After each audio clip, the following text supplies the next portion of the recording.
Hello दोस्तों, मेरा नाम है सर्वेश गौड़ और मेरे यूट्यूब चैनल में आप सभी का स्वागत है। दोस्तों, आज हम जानेंगे टेंस के बारे में कि हिंदी के वाक्यों को किस प्रकार से हम लोग इंग्लिश में ट्रांसलेट करते हैं और टेंस के और भी अलग अलग पार्ट्स कौन कौन से होते हैं, कैसे हम लोग अलग अलग सेंटेंसेस में हम टेंस के ज़रिए हम लोग अलग अलग तरीके से वाक्य को ट्रांसलेट करते हैं। पूरी तरह से हम लोग इस मेथड को सीखेंगे कैसे हम लोग हिंदी के वाक्यों को अंग्रेज़ी के रूप में ट्रांसलेट करते हैं। चलिए शुरू करते हैं। तो दोस्तों, जैसा कि आप जानते हैं कि आज का हमारा टॉपिक है टेंस। हम लोग जानते हैं कि टेंस के 3 भाग होते हैं। लगभग सब लोग पढ़े होंगे अपने अपने क्लास में कि टेंस 3 प्रकार के होते हैं। प्रेजेंट टेंस पहला, दूसरा पास्ट टेंस और तीसरा फ्यूचर टेंस। अब ये तीनों जो टेंस होते हैं उनके हम लोग अंदर जब गहराई से स्टडी करेंगे तो इनमें 4 अलग अलग प्रकार के हम लोग इनके रूल्स को पढ़ने को मिलता है। 4 अलग अलग टाइप्स देखने को मिलते हैं, जिन्हें हम क्रमशः indefinite tense, continuous tense, perfect tense और परफेक्ट कॉन्टिन्यूस टेंस के नाम से जब जानते हैं। हर टेंस में इनका जो बनाने का नियम होता है बदलता जाता है। इनकी पहचान के अनुसार इनके रूल्स जो होते हैं अलग अलग तरीके से बदलते जाते हैं और साथ ही साथ हिंदी वाक्यों में पहचान जो होती है भी इनकी अलग होती है। तो चलिए आगे हम लोग देखते हैं। प्रेजेंट इंडेफिनिट टेंस, हिंदी वाक्यों में इसकी पहचान क्या होती है आइए जानते हैं। हिंदी वाक्य के अंत में ता है, ती है, ते है आदि आते हैं। अब हम आगे जानते हैं अफर्मेटिव सेंटेंस के बारे में कि अफर्मेटिव सेंटेंस में हम लोग इंग्लिश में कैसे हिंदी के वाक्यों को ट्रांसलेट करते हैं। इसके लिए फॉर्मूला आपका है कर्ता प्लस क्रिया प्लस कर्म। इसके लिए 2 नियम निर्धारित किए गए हैं। पहला है ही, सी, इट, दिस, दैट तथा एक वचन कर्ता के साथ क्रिया में एस या ईएस का प्रयोग किया जाता है। दूसरा नियम है आई, यू, दे, वी तथा बहुवचन कर्ता के साथ क्रिया में एस या ईएस का प्रयोग नहीं किया जाता है। एग्जाम्पल, मैं अपना पाठ याद करता हूँ, तो मैं यहाँ पर सब्जेक्ट है और याद करता हूँ ये आपका वर्ब है और अपना पाठ जो है वो ऑब्जेक्ट है। तो मैं के लिए आई और याद करना के लिए लर्न और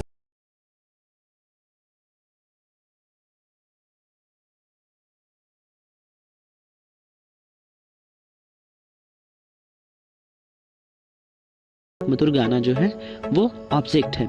तो सीता सिंग्स, क्योंकि Sita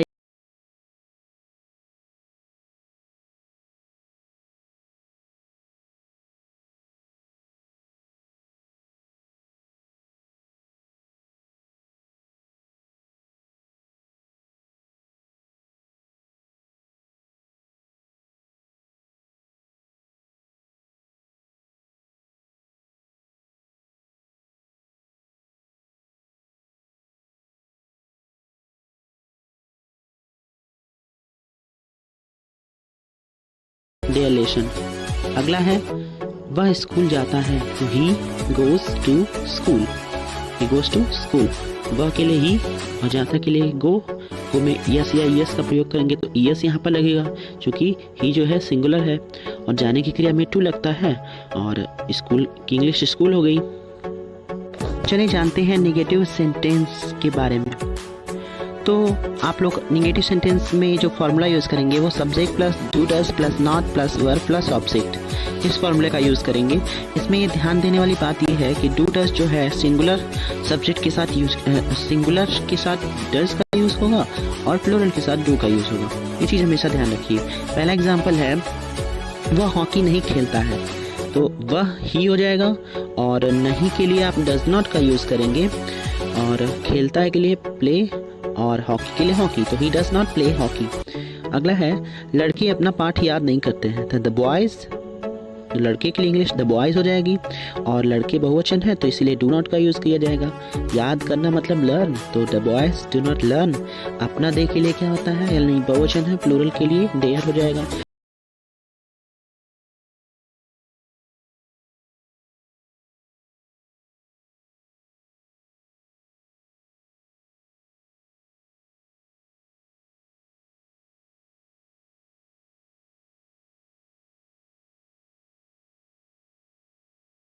does not sing a sweet song, क्योंकि सीता सिंगुलर है इसलिए डज नॉट का यहाँ पर यूज़ किया गया है।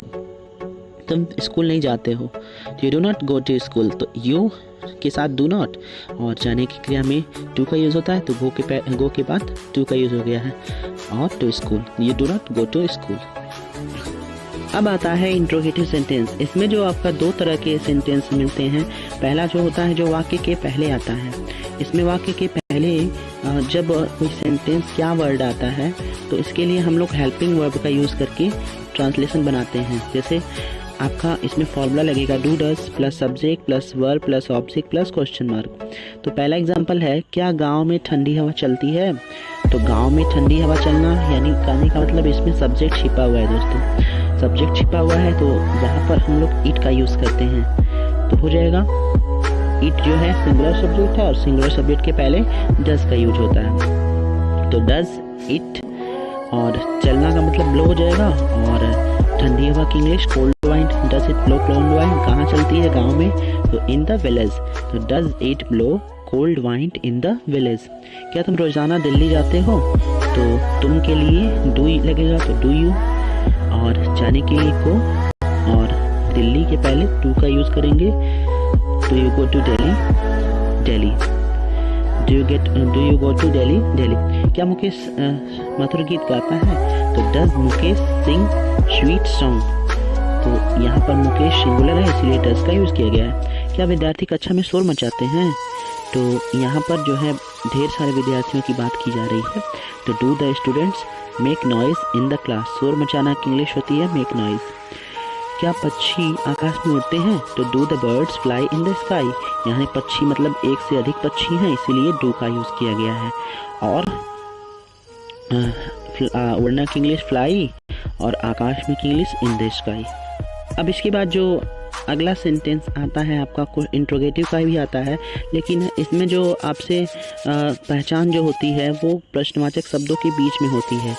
जैसे इसमें जो फॉर्मूला यूज़ होता है वो question word plus do does plus subject plus verb plus object, ये फॉर्मूला यूज़ होता है। जैसे पहला एग्जांपल है, तुम कहाँ रहते हो? तो कहाँ बीच में आया है तो बीच में इसकी पहले इंग्लिश लिखेंगे तो वेयर हो जाएगा, और तुम के लिए हम लोग डू का यूज़ करते हैं ना, तो वेयर डू हो जाएगा, और तब जाके हम लोग यू का यूज़ करेंगे, वेयर डू यू, यानी सबसे पहले question word plus do does plus subject where do you, और तब जाके लास्ट में वर्ब, तो वेयर डू यू लिव। दूसरा है तुमको कौन पढ़ाता है? यहाँ जो होता है आपको डू डज लगाने की ज़रूरत नहीं है, क्योंकि जो डू डज होता है वो वर्ब में जाके खुद ही लग जाता है। तो हु के लिए जो होता है हम लोग हेल्पिंग वर्ब का प्रयोग नहीं करते हैं। तो हु और पढ़ाता की इंग्लिश टीचर हो जाएगी, और तुम्हें की इंग्लिश तुमको की इंग्लिश जो हो जाएगी यू हो जाएगी। तो हु टीचर्स यू। तुम अपना गृह कार्य कैसे निपटाते हो?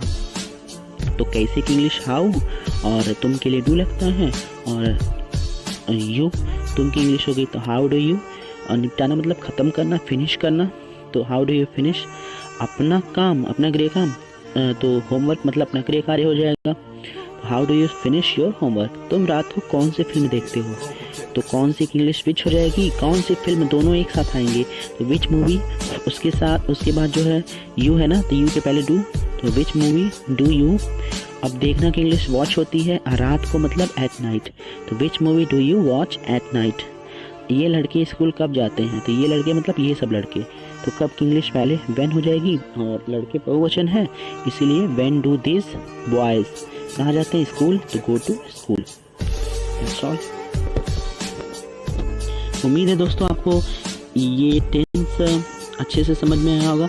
यदि कोई प्रॉब्लम है तो आप कमेंट बॉक्स में हमें कमेंट कर सकते हैं और हमारे सजेशन बता सकते हैं। पसंद आए तो दोस्तों वीडियो को ज़रूर लाइक कीजिएगा, सब्सक्राइब कीजिएगा और शेयर कीजिएगा। Thank you.